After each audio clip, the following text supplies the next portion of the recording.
ठाकरे बंधू दसरा मेळाव्याला एकत्र येण्याची शक्यता. ठाकरेंच्या शिवसेनेचे नेते सचिन अहिर यांचे संकेत, तर संजय राऊतांची मात्र सावध भूमिका. बीडच्या मांजरसुंब्यात मराठा आणि ओबीसी आमने सामने. दोन्ही गटांकडून जोरदार घोषणाबाजी. सोलापूर धुळे महामार्गावर ओबीसी बांधवांकडून रास्ता रोकोचा प्रयत्न. हैदराबाद गॅझेट लागू करण्याच्या जीआरसाठी कॅवेट दाखल. स्थगिती देण्यापूर्वी कोर्टाने कळवावे, यासाठी 3 न्यायालयांमध्ये कॅवेट दाखल. जीआर विरोधात दिल्ली मुंबईत याचिका दाखल झाल्याची माहिती. मराठा आरक्षणाच्या जीआरमध्ये पात्र शब्द वापरून ओबीसींवर अन्याय.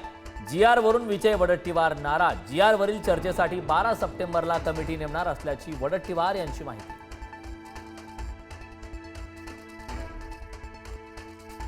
ओबीसी आरक्षणाला धक्का लागणार नाही, तुम्ही मागत राहा, शक्य तेवढं देत जातो. मुख्यमंत्री देवेंद्र फडणवीसांचे ओबीसींना आश्वासन.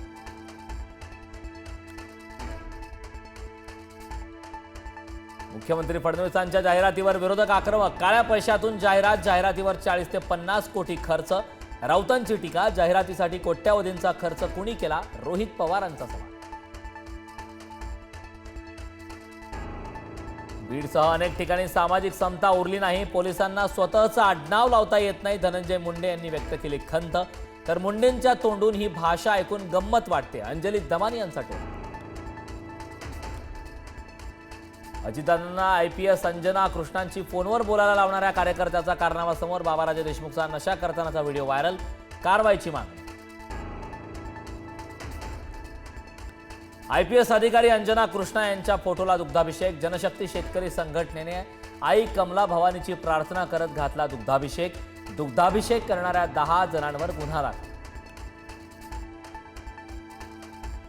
उपराष्ट्रपती पदाच्या निवडणुकीच्या पार्श्वभूमीवर शिवसेनेची उद्या महत्त्वाची बैठक.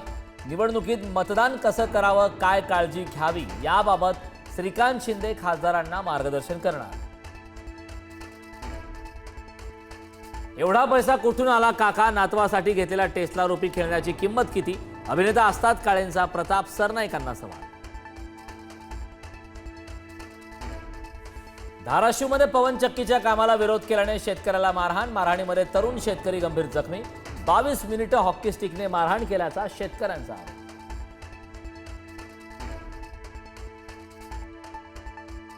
लालबागच्या राजाच्या विसर्जनाला अजून 5 ते 6 तास लागणार. रात्री 11 नंतर लालबागच्या राजाचं विसर्जन होणार. विसर्जनाला विलंब झाल्याबद्दल मंडळाने व्यक्त केली दिलगिरी.